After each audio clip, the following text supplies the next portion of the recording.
warahmatullahi wabarakatuh. Salam sejahtera untuk kita semua. Perkenalkan, saya Maisara MPD, dosen prodi Pendidikan Guru Sekolah Dasar Universitas Al-Muda. Pada video ini saya memaparkan praktik pengajaran mata kuliah Pendidikan IPA Sekolah Dasar yang berbobot 3 SKS sebagai bagian dari usul pengajaran pendidikan diri dosen dalam unjuk kerja Tridharma Perguruan Tinggi atau PDD UKT-PT. Pada video ini saya juga mendemonstrasikan topik pembelajaran kompetensi IPA Sekolah Dasar. Adapun capaian pembelajaran mata kuliah sub pertemuan ketiga yaitu mahasiswa mampu menganalisis kompetensi IPA SD yang berupa pemahaman konsep sains, keterampilan proses sains, literasi lingkungan, dan literasi kebencanaan sesuai dengan karakteristik perkembangan peserta didik sekolah dasar.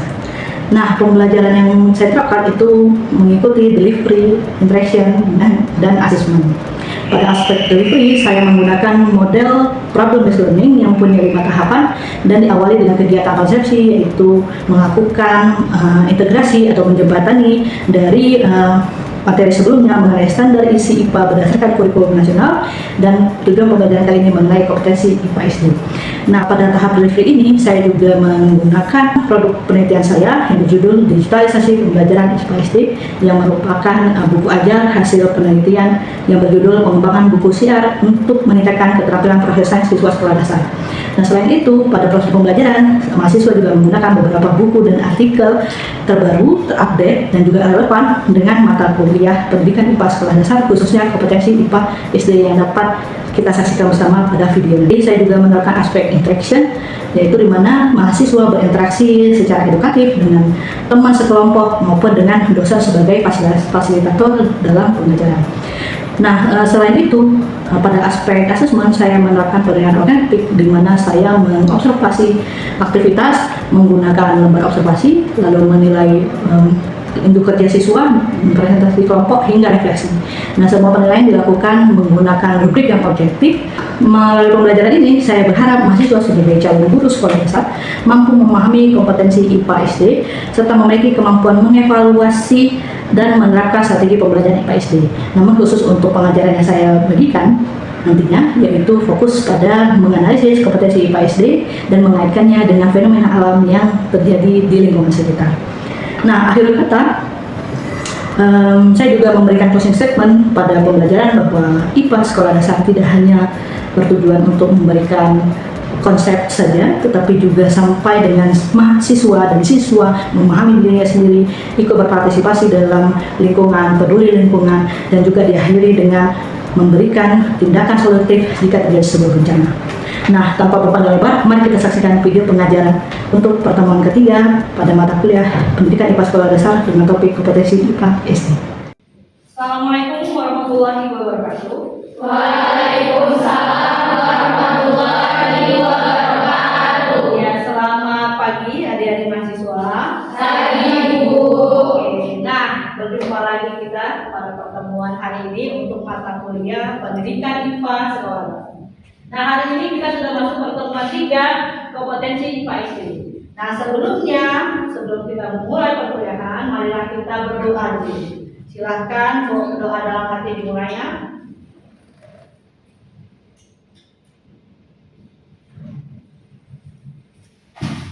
Ya, doa selesai. Nah, saya mau memeriksa kehadirannya dulu. Silakan lihat kanan kiri, depan belakang, apakah teman-temannya hadir semua? Ya, alhamdulillah hadir ya. Nah, gimana keadaannya hari ini, Nak? Alhamdulillah. Nah, kalau ada yang kurang sehat, sama-sama kita berdoa semoga selalu diberikan kesehatan. Oke. Nah, hari ini kita pertemuan ketiga. Minggu lalu kita pertemuan kedua tentang standar isi ya. Sebelumnya saya tanya dulu, apa yang dimaksud dengan standar isi? Silakan angkat tangannya yang mengetahui. Ya, Ayu. Standar isi merupakan kriteria minimal yang mencakup ruang lingkup materi yang dimana untuk mencapai kompetensi lulusan pada jenjang tertentu. Oke, ruang lingkup untuk mencapai kompetensi pada jenjang tertentu. Selanjutnya saya mau tanya. Nah, kalau dia tentang banjir tuh, seandainya nih ruang lingkupnya tentang banjir. Nah, Apa kira-kira kompetensi yang mau dicapai? Ya. Menurut saya kalau tentang banjir, siswa itu juga harus mampu mengamati banjir, Bu, menganalisis apa sebenarnya penyebab dari banjir, dan juga ikut memecahkan permasalahan dari banjir tersebut, Bu. Oke, terima kasih para tepuk tangannya dulu untuk teman-temannya. Nah, jadi dari situ kita dapat ketahui bahwa setelah siswa SD belajar IPA, tidak hanya cukup dia tahu, dia paham, tapi sampai pada dia mengkritisi fenomena. Dan jika ada masalah kemarin, seperti kemarin ada terjadi banjir, baik itu banjir karena aktivitas manusia ataupun banjir karena aktivitas alam seperti yang kemarin, siswa tetap bisa melakukan yang namanya mitigasi. Jadi mitigasi itu dia tahu resiko, dia tahu penyebab, sampai dia tahu apa yang harus dilakukan untuk memulihkan bencana. Oke, kita lihat. Nah, lalu apa kaitannya dengan kompetensi IPA? Nah, ternyata itu berkaitan dengan Nah, itu berkaitan dengan yang mau kita capai hari ini. Jadi ada 3 hal. Yang pertama yaitu namanya CPMK, capaian pembelajaran mata kuliah. Nah, di sini mahasiswa mampu menganalisis hakikat, standar, kompetensi, teori sampai strategi. Nah, ini untuk satu mata kuliah. Jadi sampai dengan kita di akhir. Inilah yang mau kita capai. Oke, dia sensitif ya. Nah, kita berada pada bagian kompetensi. Lanjut ke subnya. Khusus untuk mata kuliah ini, inilah yang mau kita capai. Bahwa mahasiswa menganalisis kompetensi dasar. Jadi ada 5 kompetensi IPA. Apa aja nak? Kompetensinya? Yes, pemahaman konsep, lalu apa nih? Yes, pemahaman konsep, literasi lingkungan, dan oke, good. Jadi ada di mahasiswa, kegiatan kita hari ini akan mencapai 5 sub indikator keberhasilan. Nah, prosesnya nanti kita akan melakukan yang namanya model problem based learning. Di situ ada 5 tahapan. Jadi sekaligus saya kasih contoh nih, bagaimana pembelajaran IPA di kelas. Oke? Nah, kita lanjut.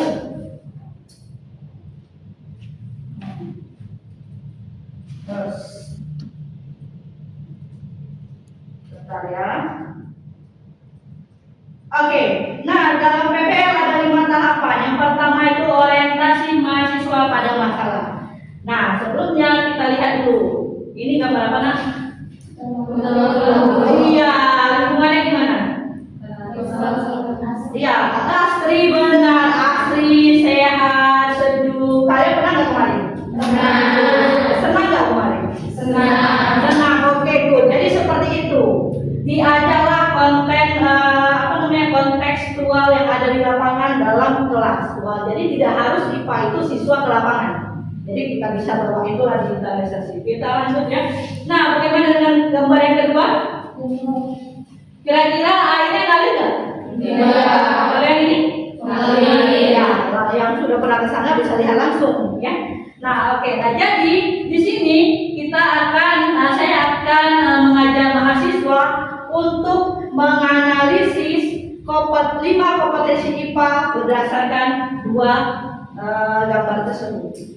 Ya, kita lanjut. Nah, ini dia tadi. Oke, kita masuk pertanyaan formatif nih. Yang pertama, sebelum saya bagikan lembar kerja, apa perbedaan yang ada amati dari kedua gambar tersebut? Siapa mau jawab? Nih, apa perbedaan yang saudara amati dari kedua gambar tersebut? Apa saja konsep IPA yang dapat dikondisikan? Ayo, oke.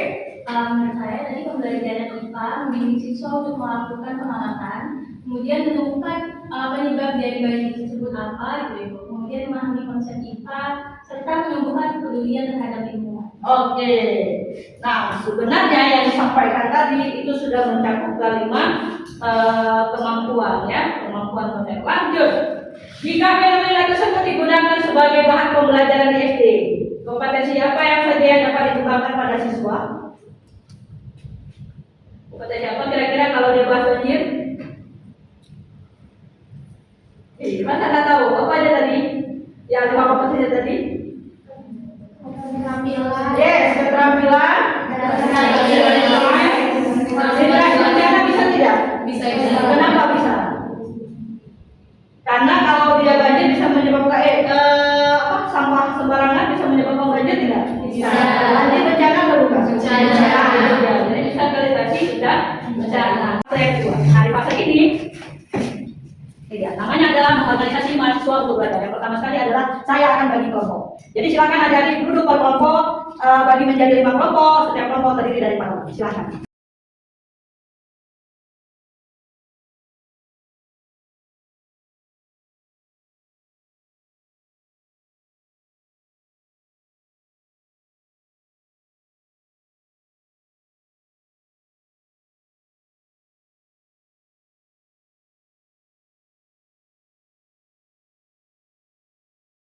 Oke, nah perhatikan dulu di layarnya supaya tidak bingung cara pengerjaannya.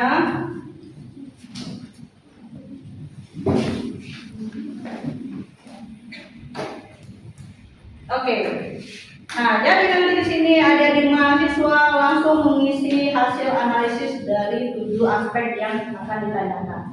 Nah, lalu adik-adik bisa lihat juga di sini yang akan menjadi penilaian. Jadi nanti saya akan keliling memeriksa komponen-komponen yang diperlukan. Termasuk di sini ada kerjasama kelompok, ya. Nah, adik-adik jawabannya bisa lihat di buku. Bawa bukunya, nak? Nah, jadi bisa gunakan buku. Kita buka kembali PowerPoint-nya.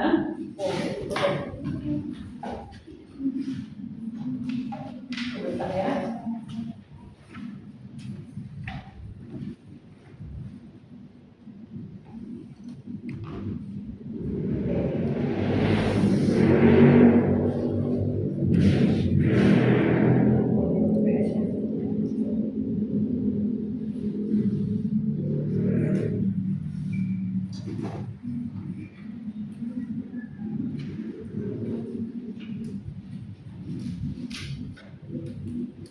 Oke, kita lanjut ya. Kita lanjut. Nah, ketika adik-adik menjawab pertanyaan yang ada di situ, silahkan bisa buka buku seperti ini, ya. Ya, kemudian bisa juga buka artikel. Nah, sekedar informasi bahwa buku ini merupakan hasil dari penelitian yang alhamdulillah didanai. Nah, jadi ketika adik-adik nanti akan membuat buku aja sebagainya, dilakukanlah dulu penelitian supaya hasilnya memang sesuai desain. Nah, silahkan mengerjakan tugasnya, nak.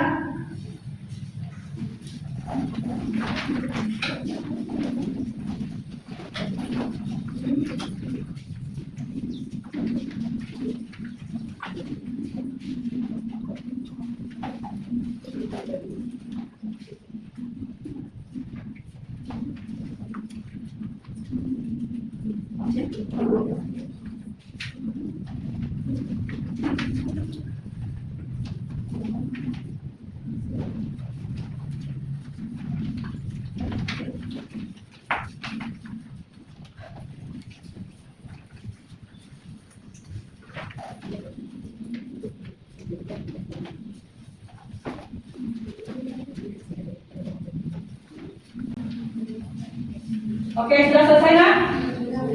Sudah, oke. Nah, kita lanjut ke fase berikutnya di dalam PBL, yaitu silakan lihat ke depan, nak. Nah, hasil yang keempat adalah mengembangkan dan menjadikan hasil karya. Nah, oke. Nah, di sini saya akan minta kelompok untuk menyajikan hasilnya di depan. Nah, nanti kelompok lain akan saya tanyakan tanggapannya. Silahkan cek, periksa kembali lembar kerja mahasiswanya. Kita mulai dari kelompok paling itu. Sudah selesai, kakak? Oke, silakan maju, kakak. Keterampilan atau semua? Ya, semua aja.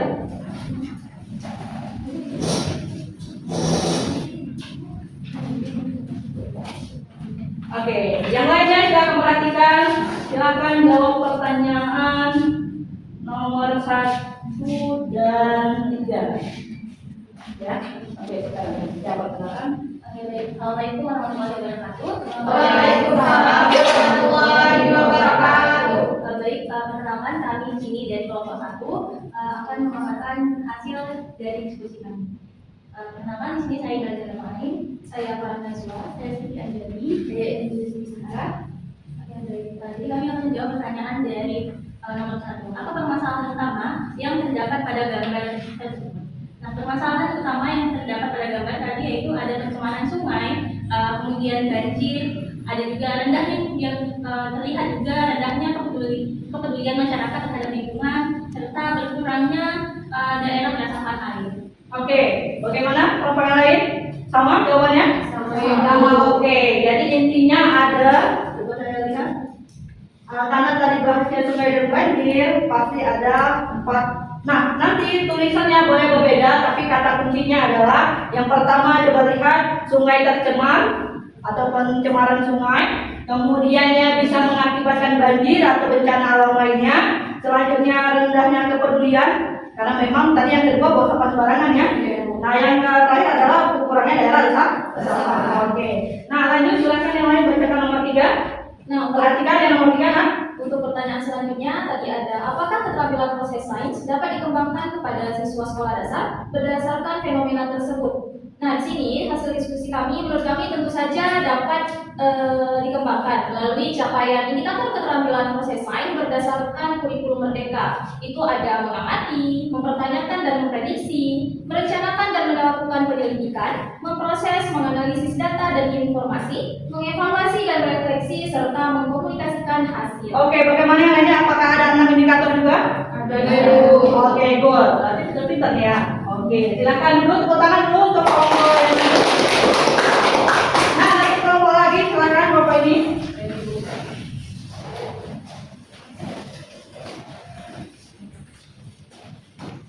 Baca tentang literasi sains dan literasi kebencanaan. Jadi kalau yang nomor 1, literasi sains nomor 4 dan 6 ya, silakan. Baik, di sini kami dari kelompok 2 akan menjelaskan. Saya Dina Alia Zahara, dan teman saya Saya Desita Desita. Saya dari Putri. di mana pertanyaannya itu bagaimana penerapan literasi sains pada fenomena tersebut. Nah, menurut hasil analisis kelompok kami, penerapan dilakukan berdasarkan pencapaian indikator literasi sains menurut PISA tahun 2025, yaitu yang pertama, menjelaskan penyebab banjir menggunakan konsep IPA, yang kedua, mengambil keputusan berdasarkan bukti ilmiah, dan yang terakhir, menghubungkan konsep IPA dengan kehidupan sehari-hari. Oke, ada 3 indikator, coba lihat masing-masing. Yang pertama seperti ini, mungkin kakak bisa ini. Nah, yang pertama ada menjelaskan fenomena. Nah, kalau ada yang menggunakan bahasa Inggris seperti ini boleh juga, karena memang aslinya di PISA 2025 seperti ini. Oke, nah yang kedua ada evaluasi dan desain atau dia ini, baru yang terakhir adalah interpretasi data, menyajikan data. Oke, ada yang salah? Good ya. Oke, lanjut yang terakhir literasi kebencanaan. Oke, Pak Inan selanjutnya akan menjelaskan oleh teman saya dulu. Oke, baik, di sini saya akan menjelaskan dari pertanyaan tentang bagaimana penerapan literasi kebencanaan pada fenomena tersebut. Nah, di sini hasil diskusi kami yaitu tentang penerapan dilakukan berdasarkan pencapaian indikator literasi kebencanaan menurut BON tahun 2014, yaitu yang pertama ada penyebab dan risiko banjir, lalu dampak bencana dan langkah mitigasi dan kesiapsiagaan, lalu tindakan yang tepat dan partisipasi dalam pemulihan pasca bencana. Oke, ada berapa literasi indikator literasi kebencanaan? Ada 5. Oke, yang lain bagaimana kelompok kalian? 5 juga. Oke, nah asalnya dari mana tuh? Referensinya? Oke, Brown 2014 itu adalah hasil artikel dari Scopus Jurnal Internasional. Jadi adik-adik ketika membaca atau mengamati, membaca dan mencari informasi, jangan hanya seperti kata dalam kurung. Jadi harus cari seluas-luasnya informasi. Apalagi sekarang sudah mudah ya, kalau mengerti bahasa Inggris dengan translate, ya kan, bisa minta tolong AI juga sudah ada ya. Oke, silakan dulu tepuk tangan untuk kelompok 2. Oke, nah dari literasi kebencanaan itu dia ada 4 fase kalau arti dari buku Brown. Jadi dia fase mitigasi, fase kesiapan, fase respon. Respon itu adalah bagaimana tindakan ketika bencana sampai recovery. Jadi mitigasi itu adalah ketika kalian seperti ini. Jadi harus mitigasi dulu. Mitigasi itu artinya siswa harus tahu dulu bencana itu apa saja, penyebabnya bagaimana, dan apa yang harus dilakukan. Baru prepare, itu artinya kesiapan. Jadi adalah termasuk tas untuk kesiapan bencana, ya kan? Lalu yang ketiga itu respon. Jadi misalnya kayak banjir kemarin, apa yang kalian rasakan? Air susah atau mudah? Susah. Nah, tapi hujan kan? Iya. Jadi di SD itu ada namanya filtrasi air. Kalau kalian sudah siap, kalian itu di D3 sudah prepare, seharusnya siswa tadi tidak mengeluh. Justru dia akan kreasi, ambil ember, ambil ini, ambil itu, dia akan takut hujan sekaligus filtrasi. Ya apalagi di daerah-daerah yang mungkin tanpa bencana pun lokasinya mungkin airnya kurang bersih ya. Oke. Nah, tidak sampai di situ, ternyata ada recovery, ada pemulihan bencana. Jadi di pemulihan bencana itu dilakukanlah dilakukanlah beberapa hal yang tadi misalnya ada rusak, dilakukan perbaikan, ya baik itu dari hal infrastruktur maupun dalam hal psikologi. Nah kita untuk sekolah dasar kembali psikologi dulu, baru infrastruktur. Oke, kita lanjut. Nah, kita masuk ke fase yang terakhir dalam PBL, yaitu menganalisis dan mengevaluasi proses pemecahan masalah. Nah, yang pertama saya mau tanya dulu, apa kompetensi IPA yang paling dominan? Tadi kan ada 5 kompetensi itu. Silakan, apa kira-kira kompetensi IPA yang paling dominan dikembangkan melalui penayangan fenomena kontekstual? Siapa? Oh ya, boleh, silakan ini. Jadi semua kompetensi saling berkaitan dulu. Jadi ada yang dominan dan semua kompetensi itu perlu ditingkatkan pada abis. Tidak ada yang dominan, tapi semua berarti paling itu perlu ditingkatkan ya. Ada lagi yang lain? Ya, boleh mau bilang? Ada literasi sains, jadi Bu menjadi dasar untuk memahami fenomena, sedangkan literasi lingkungan dan literasi kebencanaan merupakan penerapan konsep dalam kehidupan sehari-hari. Oke, Bu, dia memisahkan. Jadi ada yang memang inti, ada yang dia berdasarkan kebutuhan, seperti literasi sains, literasi kebencanaan, dan literasi lingkungan ya. Ada lagi kan?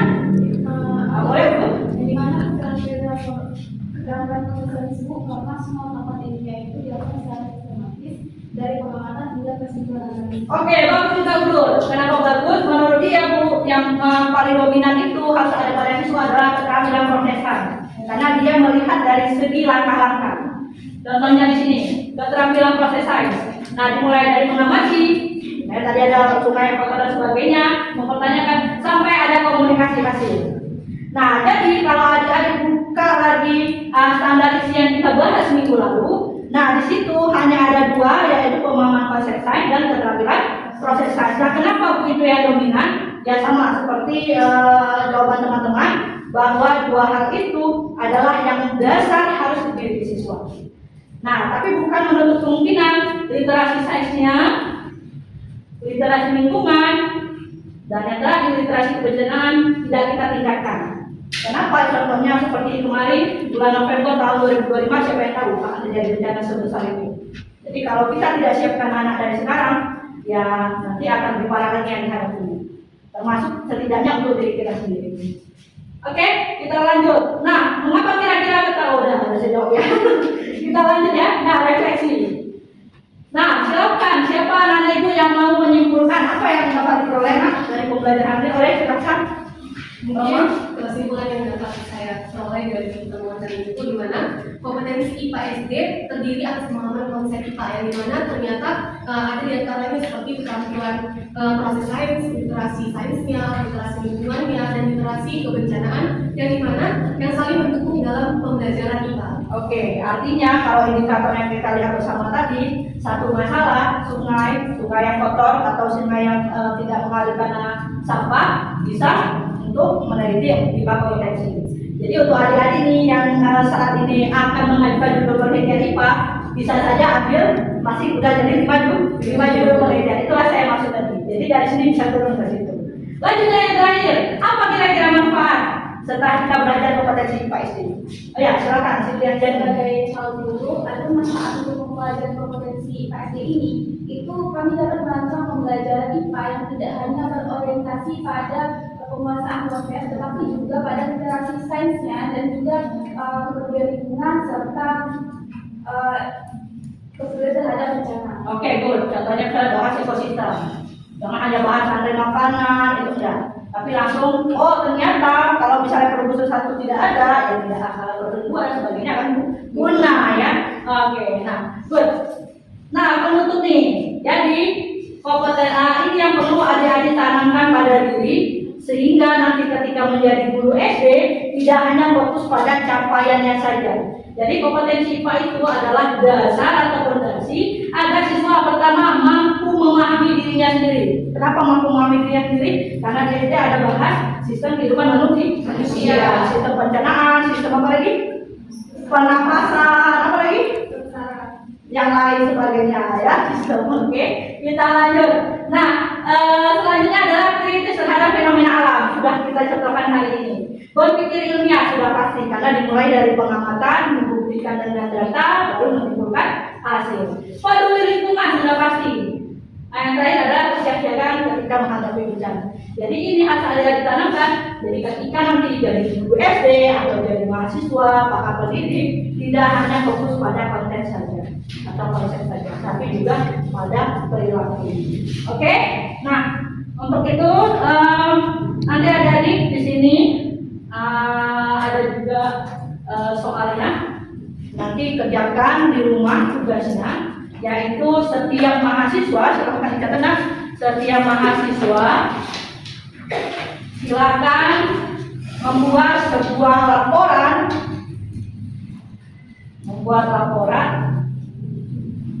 keterkaitan kompetensi IPA pada satu topik pembelajaran.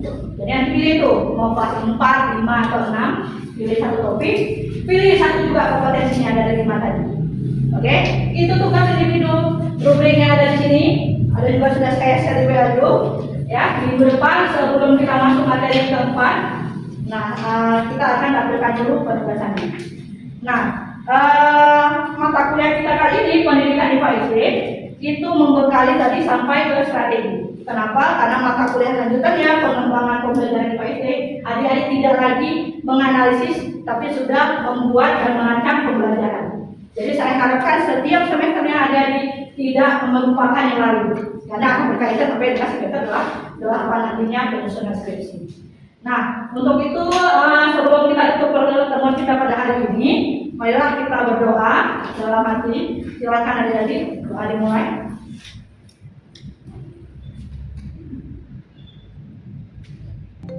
Doa selesai. Nah, saya tutup. Assalamualaikum warahmatullahi wabarakatuh.